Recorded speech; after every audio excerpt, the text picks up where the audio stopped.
Throughout history, the Ao has been not only a symbol of pride for Vietnamese, but also a design icon for people from all around the world to admire. The Ao fascinates by its flexibility and grace, the innovative flaps in its design, which make it comfortable to wear, and its gradual evolution of styling through time.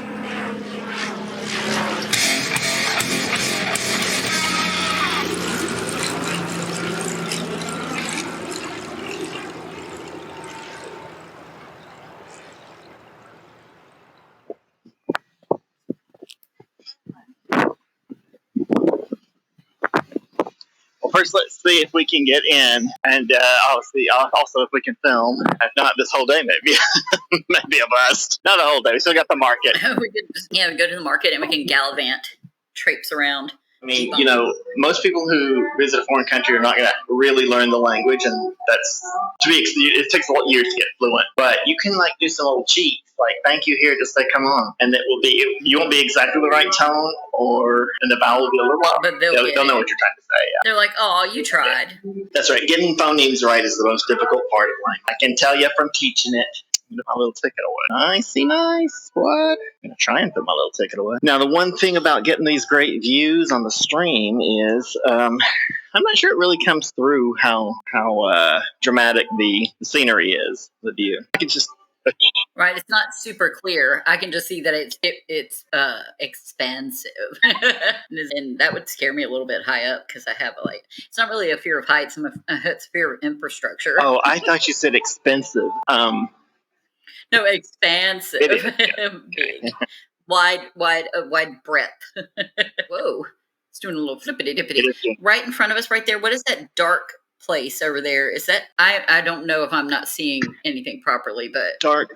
Is that like a slope thing over there? Dark place. Let's definitely come back to that. Okay, I have to take my glasses off. Welcome to the episode. This is Bitexco. I actually don't know how to say the name of this building, and it's kind of written in Englishy. Bitexco.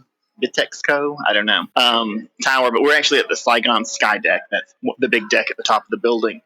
And I'm looking around. I don't think we can have any evidence of. You have to look at the outside of the building first. So maybe we'll post some pictures along with this. I don't know. But anyway, we're shooting out over the building. We're in the observation deck. It's actually one of the most impressive sky decks I've ever seen because it's not just a floor of the building. Anyway, let's get to this. Eric was just asking me something about the dark spot on the. What was the dark spot you were asking about? Yeah, what is that? Water in between? Is that water there? Yes. In the middle over there, to the left of your finger. To the left. All of that. You're just seeing dark?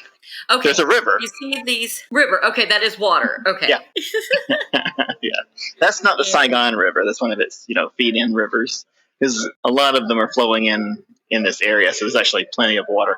There's more flowing rivers here and more standing water in Hanoi because it's a floodplain. But that's flowing into the Saigon in some direction. I want to say that way. I believe it's that way, and I shall continue to believe it until corrected. My headphones are dying. I'm going to switch to the others. Okay. Hold on 1 second. No problem. While she's gone, I will mention in case you didn't hear the guy downstairs and you're not watching the live. You're just watching later. The guy downstairs said the viewfinders, those things that are in every observation place, they are free here. That's interesting. I mean, I obviously pay for entrance, so they're not free. But once you pay for your entrance, they're free. I thought that was pretty cool because I know when I was in New York and went in some of their buildings, and it was everything was pay. And pay a lot. I don't know why I'm so fascinated with it, but I'm like, look at this very tall and very unfinished building. I want you to see it. I want you to know it. To love it. This actually looks really cool to see, the whole cityscape, and to see all the highways or the roads going across and everything crossing the river. Mm-hmm. And I'd love to just look at tops of buildings in general. It is neat to be high up. I want to spring across. Yeah. I want to be Spidey. Are you saying that tunnel's under the water? Under the river, yeah. What? That would scare the crap out of me. I love it, though. I mean, speaking of having the crap scared out of you, I am currently trying very hard not to think about the fact that we are just cantilevered over the city right now. The floor is not glass, but it is.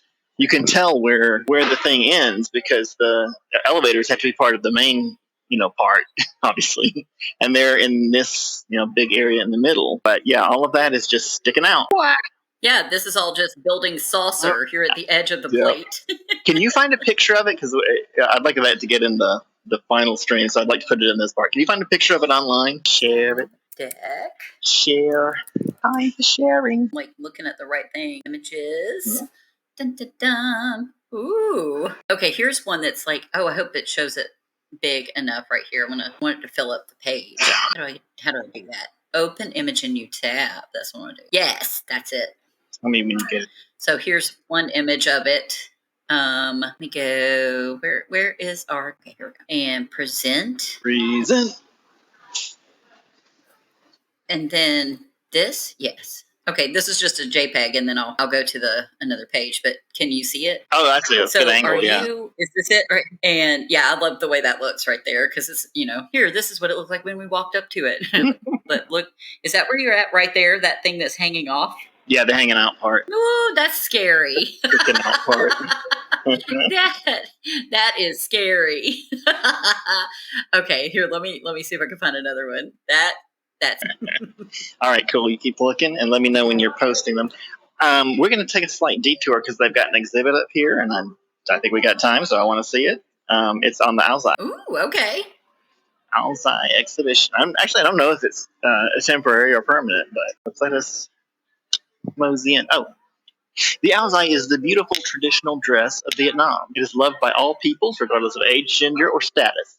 It is a symbol of Vietnamese design and culture. Throughout history, the Alzai has been not only a symbol of pride for Vietnamese, but also a design icon for people from all around the world to admire. The Alzai fascinates by its flexibility and grace, the innovative flaps in its design, which make it comfortable to wear, and its gradual evolution of styling through time. I gotta say, that's like I just look at it and I think that is so appropriate for a place that's so humid to have the sides slit down to cool you off, Mm-hmm. Somebody with my same train of thought was like, yeah, we can't be hot anymore.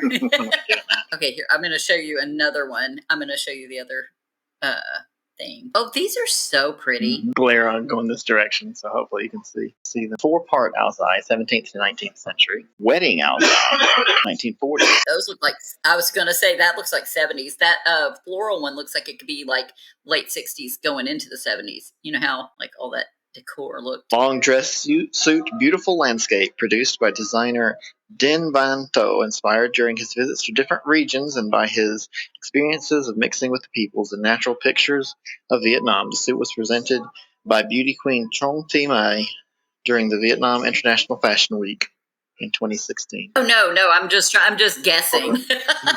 Alzai of the 1940s, 50s. Alzai of the 1960s. That's cool. Did not have a description on that one. Alzai of the 1970s. I mean, they might still be in use. People still wear them. I would wear the 70s ones. I thought they looked awesome. Yes. But if you can see the tall building in the distance, that's the tallest building in Vietnam. Landmark 81 or something? Landmark some number. Oh. Well, looks like it's got like a finger pointing up. They're like, see, I'm taller. It reminds me a lot of the, it's not called this anymore, but the Burj Dubai. I think it's the Burj Khalifa now. Anyway, it looks like that, but that one's rounded and this one is very squared, or rectangular prisms, but similar concept. I feel like. Can't tell we're in the business center of the city. Oh, it tells me where things are. Oh, actually, it's interactive. Look at this. You probably can't see it, but it's the Jade Emperor Temple, for example, is here. And I press it and it shows me the Jade Emperor Temple. Isn't that cute? That's cool. Neither you or I can see the screen because of the glare.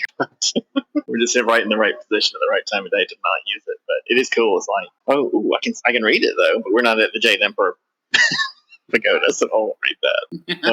It's like, these are a great way to get an overview of the city. I mean, literally an overview. It just goes on and on. Do you know how many people are in Ho Chi Minh City? No, but I could find out. I'm going to pull up the little factoids that I did. I don't know if that's in there. Oh, Ho Chi Minh City, also known as Saigon, is Vietnam's most populated city with an estimated population of 9.3 million in 2023. 9.3? Oh, okay. That was 2023. Okay. Maybe a couple of people still moved in since then. This is the Cyclo. I'm showing it for a minute while I look at my phone. Please take photo in our Skydeck Cyclo. Is this it? Do I want you to get in there? I do, because I've got a little step box for you to get in and take a picture. People will say, "Why were you riding this?" Oh, that's neat. They should have an angle so it looks like you're just riding above the city, like with ET in the back or something, making it fly.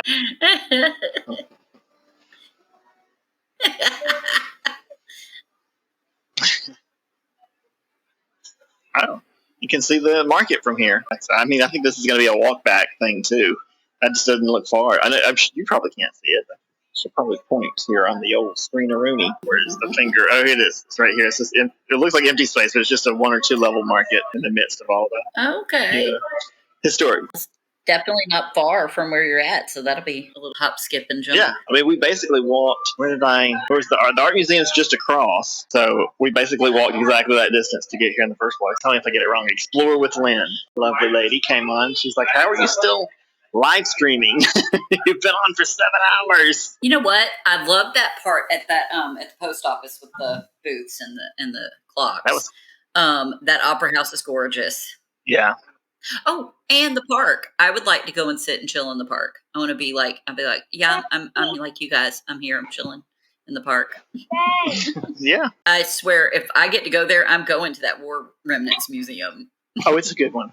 Yeah, it's worth doing for sure. Landmark 81, tallest building in Vietnam. I found it. That's the one we were. That's the other one. This is the still don't know how to say it really, but Bitexco. You're looking at Saigonopoly. Oh my gosh! I was going to make a joke saying that looked like Monopoly, and it is Saigonopoly. Oh, I would so buy that. Oh my god. Well, this is.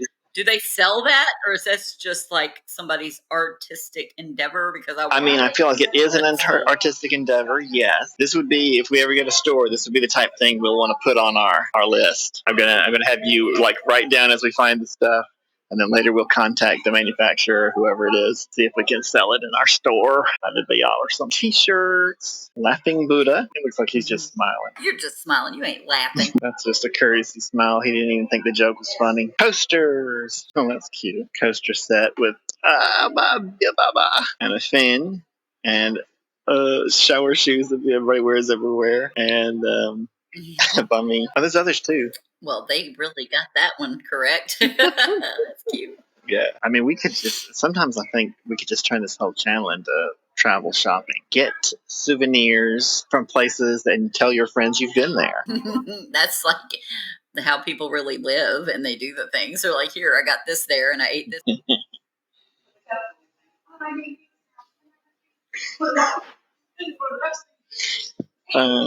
I didn't really plan it this way, but I'm going to tell you that I totally planned it out so that we would have one day of colonial history, one day of modern, things. I guess not modern history, modern things. That was going to be today, but it's just basically this tower, and then we're going to go over the market, which is contemporary. I mean, because people still, shop there and do their thing there, whatever they do. But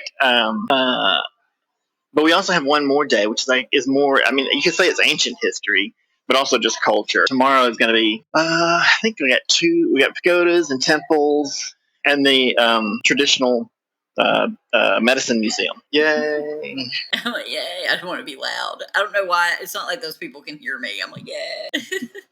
It's not super quiet. The 20 most iconic buildings in the world. Can you guess what number 1 is?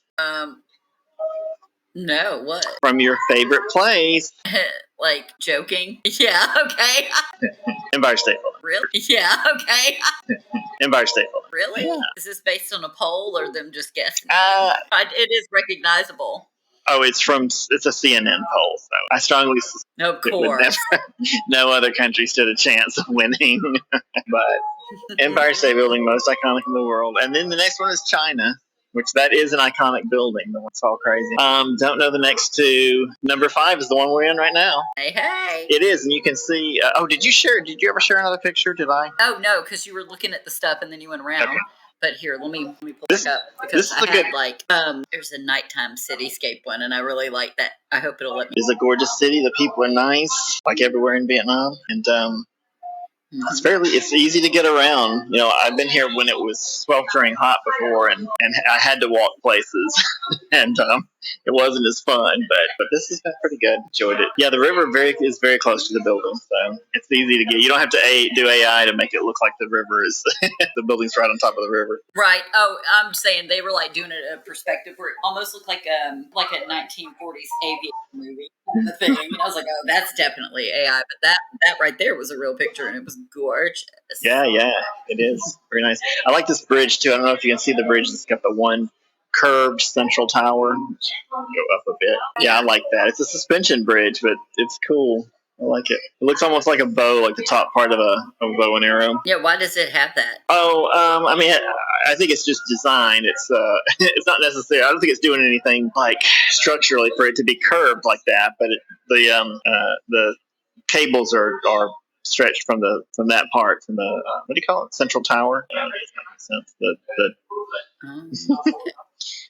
The tall part to the bridge. Shannon told me one time that that bridges are more structurally sound if they droop, like they go like this rather than arch upward. I don't know if that's true. He wasn't a structural engineer, but he was an engineer. He said the reason that they arch instead of going under like that is because people think the bridge is going to collapse if it looks like that. So they won't use the bridge. They think it's drooping because it's falling. That's true.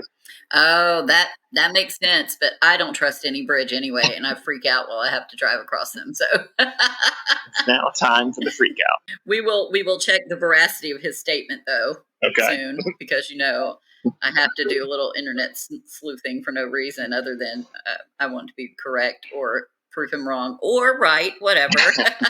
It would be interesting to know that. He could be right, yeah. Like I said, he wasn't a structural engineer. Yeah, he's more likely to be right than me, but he also might have just been repeating something he heard, which I've found that I do more than I realize I do. Because I'll say things like, "Did you know this?" And some people will go, "What are you talking about? That can't be right."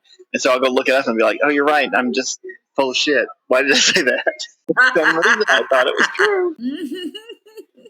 Erica, what's your favorite food in Vietnam that you've seen so far? And then we were talking about how there's different bun cha stuff in different areas there, about what they use anyway. Yeah, it's the Hues. I mean, it's similar things that they use, but just everybody's got their own, or every town, I should say, has their own, take on all the dishes. But the one from Hue is especially popular everywhere. So you'll find bún bò Hue almost everywhere you go. When we go to Hue An, there's a dish there called Cao Lao. I think it's Cao Lao. Yeah, Cao Lao. Something like that. Okay, anyway, it's Caolau.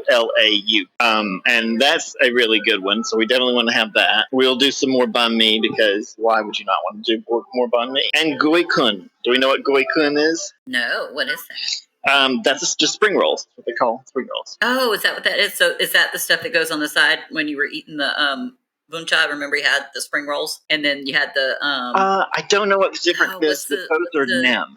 N-E-M. Nem. I don't know what the difference is, but those are basically like fried spring rolls, but I think the content may be different. Maybe those are more meat or savory stuff. It's like, because you can have mushrooms in them too. Sounds good. I usually gui kun refers to fresh spring rolls. That's to say, not fried, not cooked, but just wrapped in the noodle.